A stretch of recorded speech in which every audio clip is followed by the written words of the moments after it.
안녕하세요 여러분, 도쿄미국입니다. 지금 프리장에서 테슬라의 주가가 약 5% 정도 가까이 하락하고 있는데요. 사실 테슬라뿐만이 아니라 전반적으로 다우존스, S&P 500, 그리고 나스닥이 이렇게 원유를 빼놓고는 그렇게 좋은 흐름을 보여주고 있지는 않습니다. 오늘은 어떠한 이유에서 테슬라가 하락하고 있으며 테슬라를 포함해서 거시경제 관련 데이터가 보여주는 전망이 어떠한지, 그리고 이를 통해 앞으로 투자 비중은 어떻게 조절해야 하는지 등에 대해서 알아보고자 합니다. 가장 먼저 전반적인 거시경제 데이터를 확인해 보겠는데요. 여기 이렇게 ISM 리포트를 봤을 때 S&P 500의 실적은 2013년에 있어서 매우 안 좋을 것임을 제시하고 있는 상태입니다. 실적 그림을 보시면은 ISM Manufacturing Index의 흐름에 따라서 실적의 성장률을 의미하는 여기 POP 레이트 또한 잘 맞춰서 움직인다는 것을 볼 수 있죠. 지금의 ISM은 이렇게 49로 고점 대비해서 계속 하락을 이어나가고 있는 상태이고, 이것은 2013년의 기업들의 실적이 생각보다 좋지 않을 것임을 미리 보여주고 있는 것입니다. 기업의 실적이 생각보다 좋지 않을 것이라는 것은 저성장을 의미하는 것으로, 애널리스트들은 2013년 S&P 500의 순이익에 있어서는 이렇게 7%의 성장률을, 그리고 매출에 있어서는 3% 정도의 성장률을 예상하고 있었던 상태입니다.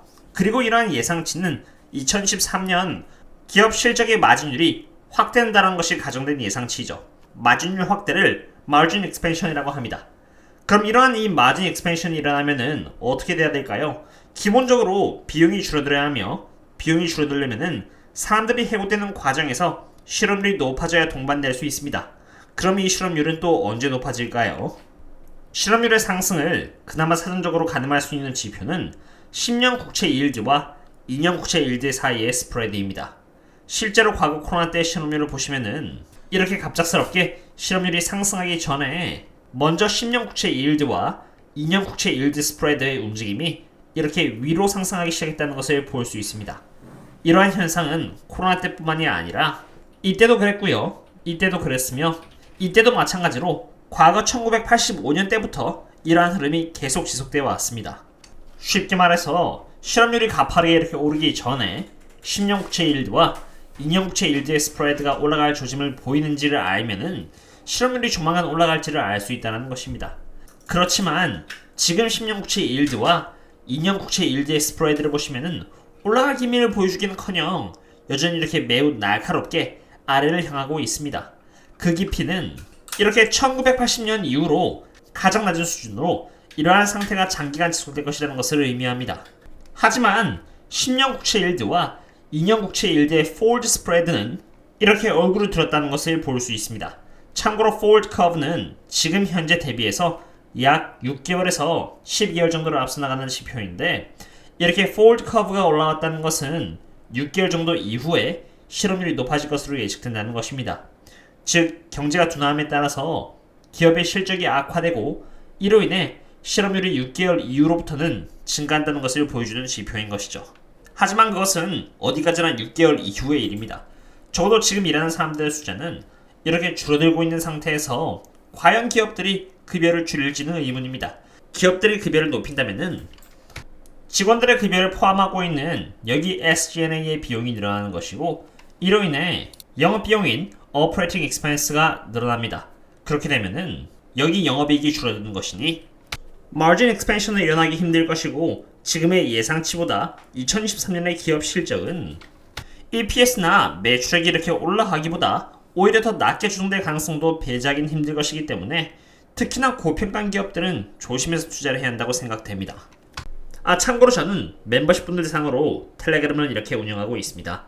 거시경제에 있어서 알아야 할 데이터라던가 조심해야 하는 부분, 또는 그럼에도 불구하고 저평가 기업들에 대해서 분석을 하고 제 매매 내역도 공유를 드림으로써 다같이 공부를 하고 장기 투자를 인하하고 있습니다. 이렇게 힘든 장세에서 혹시라도 저희들과 함께 장기 투자를 함께 하고 싶으시다면은 언제든지 이 링크를 통해서 조인하신 뒤 커뮤니티에 남겨져 있는 멤버십 전용 글을 통해서 접속해 주시면 되겠습니다. 테슬라가 프리마켓에 있어서 주가가 빠지기 시작했던 이유는 바로 이러한 기사 때문입니다. 중국에서의 수요가 좋지 않은 탓에 자동차의 생산량을 20%나 줄일 것이라고 했는데요. 이러한 판단은 중국 시장에게 있어서 단기적인 수요에 따라서 조정된 결과로서 나중에 미래의 수요가 다시 돌아온다면 생산량을 높일 수 있다고 합니다. 테슬라는 완벽한 성장률에도 과언이 아닌 기업입니다. 테슬라와 같은 거대한 기업이 TTM 기준으로 이렇게 매출액이 59.80% 성장했고 매출 총이익은 84.05%, 영업이익은 174%, 순이익은 222%, 그리고 영업현금흐름은 61%나 올랐습니다. 게다가 프리캐시플로우는 247%로 거의 완벽에 가까운 성장을 보여주고 있는 그런 기업이죠. 이렇게 빠르게 성장을 해온 기업이 생산량을 줄인다는 것은 성장에 있어서 약간 그래도 속도가 느려진다는 것을 의미합니다. 사실 테슬라는 이미 모델 3와 모델 Y에서 이미 가격을 낮춘 바 있습니다. 모델 Y의 경우는 중국에서는 5,500만원으로 보조금까지 탈 수 있는 금액대로 떨어졌습니다. 하지만 그럼에도 불구하고 11월 22일 중국 테크 관련 퍼블리케이션 시나 테크놀로지에 의하면은 저렴해진 가격대에도 불구하고 새로운 자동차의 주문이 생각보다 적게 들어왔다는 것입니다. 소문으로는 약 10만 대에서 17만 대가 주문되었다고 하지만 실제로는 5만 대 정도의 주문밖에 받지 못했다는 것입니다. 사실 중국 시장에서의 테슬라의 수요가 상대적으로 약해지고 있다는 힌트는 수출에서도 얻을 수 있었습니다. 상하이 공장에서 만들어지는 테슬라의 자동차는 수출되기도 하고 내수 시장에 공급되기도 하는데 2022년 10월 기준 이렇게 내수 시장에 공급된 자동차가 17,200대라면은 수출된 자동차는 54,504대로 수출된 자동차가 3배나 더 많았다는 것을 볼 수 있습니다. 그리고 이렇게 상대적으로 내수 시장의 공급량이 줄어든 것은 중국 시장 내에 심해진 경쟁 탓도 큽니다. 2022년 1월부터 10월까지 전기자동차의 시장은 비하도가 30% 정도로 7.3% 정도의 시장을 차지하고 있는 테슬라에 비해서 굉장히 시장 점유율이 높다는 것을 볼 수 있습니다. 비록 테슬라에 있어서 수요가 하락한다는 것은 좋은 일은 아닙니다만 테슬라의 성장률과 재무 상태가 워낙 건전하기 때문에 높은 기술력을 갖고 있는 테슬라 측에서도 그냥 잠자코 바라보고 있지만은 않을 것이라고 생각합니다. 테슬라 관련해서 안 좋은 뉴스들이 있긴 합니다만 그건 그거대로 놔두고 지금 테슬라를 분할 매수하기에 적기인지 아닌지 밸류에이션을 통해서 평가해보고자 합니다. 지금 테슬라는 프라이스 OCF의 기준으로 약 37.90배를 받고 있습니다. 즉 테슬라의 시가총액은 테슬라의 영업현금흐름 대비해서 37배 정도를 시장으로부터 평가받고 있다는 것을 의미합니다. 테슬라는 2021년에 85%이고요. 2022년에 55.89%, 2023년에 39.19%, 그리고 2024년에 25.11%로 평균적으로 약 28.37% 정도의 성장률을 보여줄 것으로 예측이 되고 있습니다. 영업현금 흐름에서 말이죠. 그런 상태에서 지금 37.90이라는 멀티플은 약간 좀 비싸다고 판단이 됩니다. 물론 지금 현재 기준에서는 저평가는 아닙니다.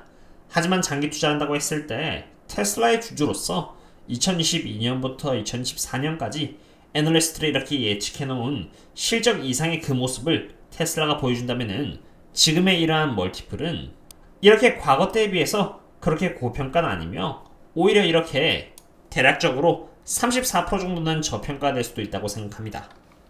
하지만 제가 영상 초반에 보여드린 것처럼 미국 경제가 거시적으로 보여주고 있는 데이터는 그렇게 좋은 데이터들은 아닙니다.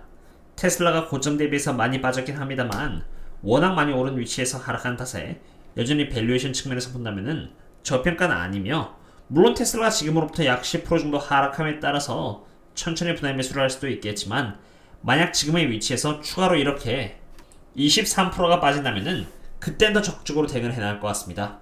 23%가 하락한다는 것은 확정이 아니라 그저 대응의 기준이라는 것을 말씀드리며 오늘의 분석 영상을 마치도록 하겠습니다. 다들 수고 많으셨고요. 그럼 다음에 또 다른 분석과 함께 샵도록 하겠습니다. 그럼 다음에 또 만나요. See you later.